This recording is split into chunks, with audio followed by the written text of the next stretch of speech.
Some things in life just don't go together. Now that everyone is into product layering, sometimes there are certain ingredients in certain skincare products that should not be mixed together. So today we're going to save you guys the painful process of trial and error, and we're going to show you 7 of the most harmful skincare combinations that you could be using in your skincare routine right now. So make sure you stay until the very end, because a lot of these ingredients are probably in at least one of the products that you're using, whether it's a serum, a toner, a moisturizer. So before we share our secrets, make sure you join the family and hit that subscribe button, and make sure the bell is also clicked so that you get notified when we post a new video.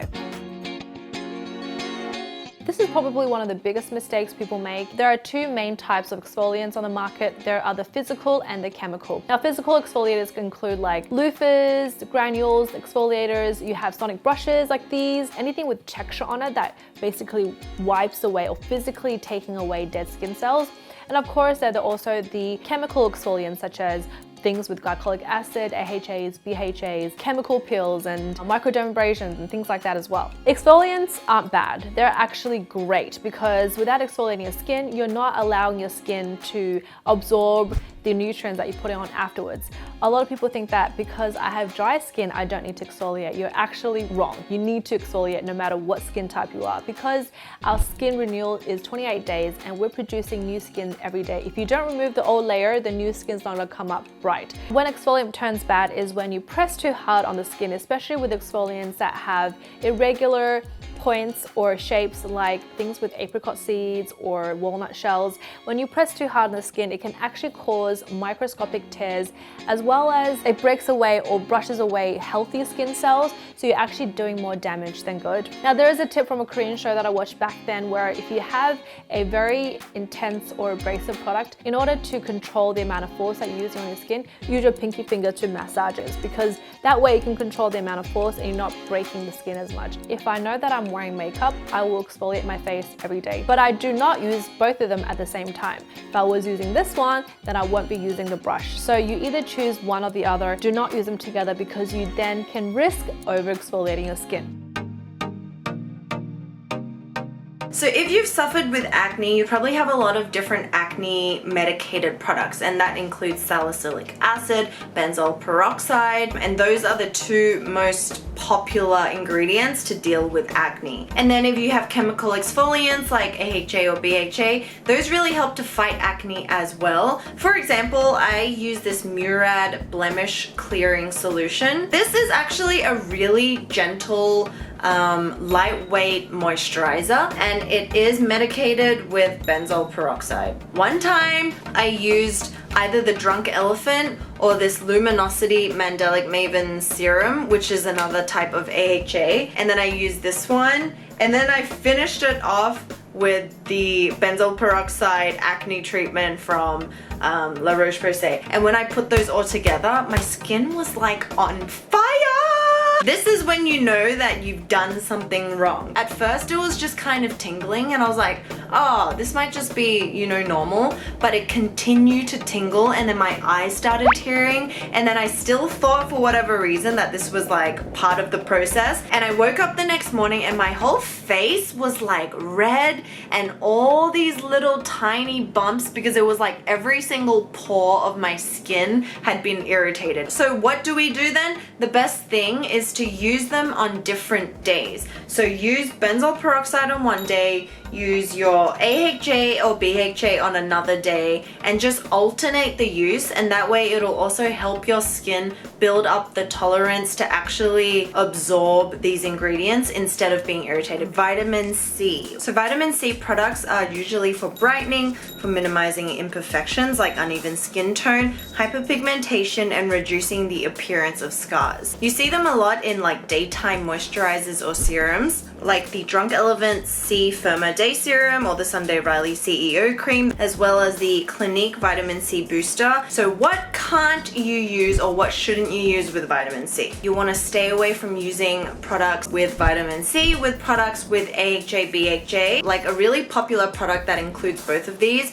is the Drunk Elephant Glycolic Night Serum. AHA and BHA is a chemical exfoliant that really helps your skin break down the dead skin cells to kind of like resurface the skin so that your skin isn't as dull. So if you've heard of salicylic acid, lactic acid, glycolic acid, these are all examples of AHA or BHA. And then also benzoyl peroxide. If you've suffered with acne, you would have heard of benzoyl peroxide, and it's one of those ingredients that really just like kills the bacteria that causes acne because it is pretty strong. And this one is the La Roche-Posay Dual Action Acne Cream, and this has 5.5% benzoyl peroxide. And why can't we use it together? Well, basically it's all about the pH balance. What is pH, you're asking? pH basically means potential of hydrogen, which is a range from a level of acidity in the skin, and that's why a lot of times we put products on our face that throws the balance off, and then there are products that we put on our face to throw the balance back intact. For your skin to work at its optimum, it should be a pH level of 5.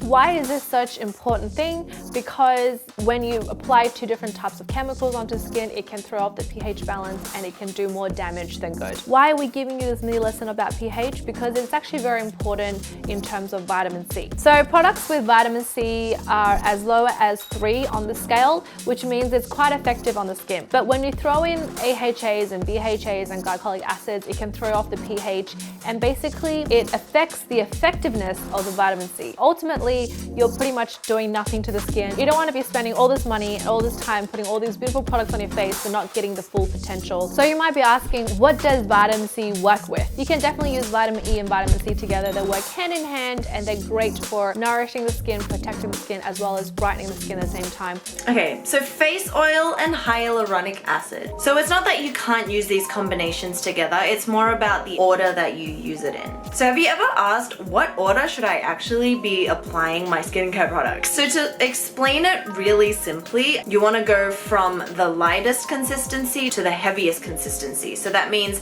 you'll go from watery toners, essence, serum, and then you'll use creams and then oils. Because generally the products that are more watery in consistency have smaller cells, and those cells will sink deeper into your skin, and you want to put those on first so that it goes into the layers of the skin, and then everything that you put on top then like nourishes every additional layer on top of your skin. So back to how face oils won't work with hyaluronic acid. It actually is a naturally occurring chemical that your skin produces naturally, but in creams, especially for hydrating skincare, hyaluronic acid is really good for both skin types. It has the ability to hold 1,000 times its weight in water, so it actually helps to draw moisture to your skin. So when you're using creams with hyaluronic acid, the facial oil should actually be the last step of your skincare routine because it is the thickest in consistency. My favorite oils are the Illuminating Rosehip and Cranberry Facial Oil, and this is really great for sensitive skin. It's so smooth when you put it on. I also have this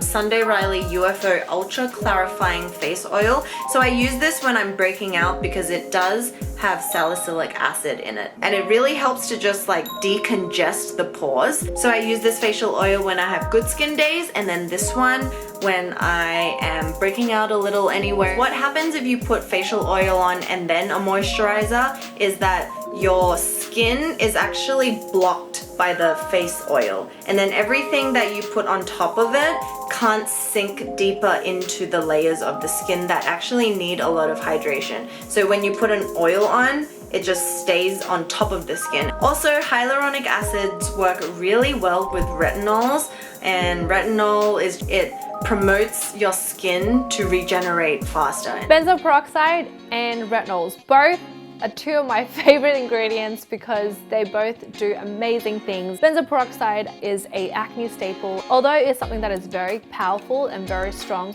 but for people who have acne, it works perfectly. At the same time, retinols are great for people who want less wrinkles, brighter skin, as well as acne scarring. So they both work as a chemical that is strong at removing the skin's barrier, peeling or removing or drying at your skin to allow new skin turnover and allow the new skin to shine through a lot faster. So the best way to use them is to use them separately and use them in separate occasions. So whether you are using retinol for 2 nights in a row, and then you need to stop and maybe use the benzoyl peroxide 1 night in the week.